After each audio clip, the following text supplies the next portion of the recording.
মুখ্যমন্ত্রী বলেছেন, রাজ্যে সুশাসন চলছে, রয়েছে আইন শৃঙ্খলা, কিন্তু আদতে ক্রমাগত আক্রমণের শিকার হচ্ছে বিরোধী দলের কর্মী সমর্থকেরা।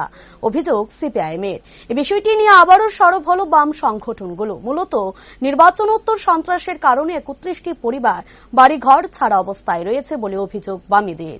তাই অবিলম্বে তাদের বাড়ি ফেরানোর দাবিতে পুলিশ মহানির্দেশকের অফিসের সামনে বিক্ষোভ প্রদর্শন করে সিপিআইএম। এ প্রসঙ্গে সংবাদ মাধ্যমের মুখোমুখি হয়ে সিপিআইএম সদর মহকুমা কমিটির সম্পাদক শুভাশিস গাঙ্গুলি জানান, বিধানসভা থেকে ঢিলছোড়া দূরত্বে ভগৎ সিং যুব আবাস সংলগ্ন স্বামী বিবেকানন্দ আবাসন থেকে 15টি পরিবার এবং গোর্খাবস্তি এলাকার 16টি পরিবার নির্বাচনের দিন থেকে বিরোধী দলের সমর্থক হওয়ার কারণে বাড়ির ঘর ছাড়া। তাদেরকে বাড়ি ফেরানোর জন্য স্থানীয় শাসক দলের নেতৃত্ব এবং পুলিশের কাছে বারংবার গেছে সংগঠন।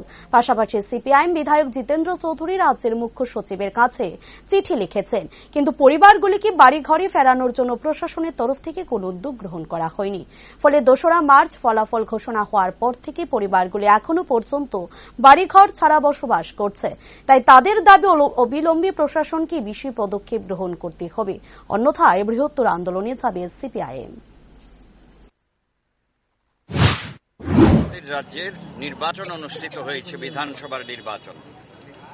এই নির্বাচনের দিন থেকে ভগৎ সিং সংলগ্ন যুব আবাস সংলগ্ন যে স্বামী বিবেকানন্দ আবাসন আছে, মানুষ থাকেন এখানে অনেকগুলো পরিবার, 15টি পরিবার নির্বাচনের দিন থেকে তারা বাড়ি ঘর ছাড়া। তাদের অপরাধ একটাই, তারা বিরোধী দলের সমর্থক।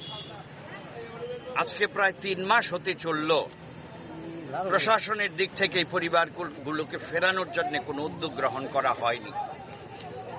জানানো হয়েছে এনসিসি থানাতে, জানানো হয়েছে প্রশাসনকে। আমাদের ওই এলাকার যারা বিজেপি দলের নেতা, তাদের কাছে ওই এলাকার মানুষ গেছেন, গিয়ে বিষয়টি জানিয়েছেন যে আমাদেরকে ঘরে ফেরানোর ব্যবস্থা করুন।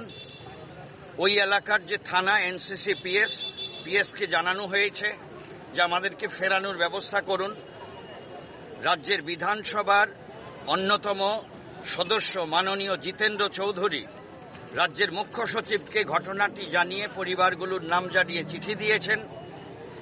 অদ্যাবধি আজ পর্যন্ত কোনো সদর্থক পদক্ষেপ সরকারের দিক থেকে গ্রহণ করা হয়নি।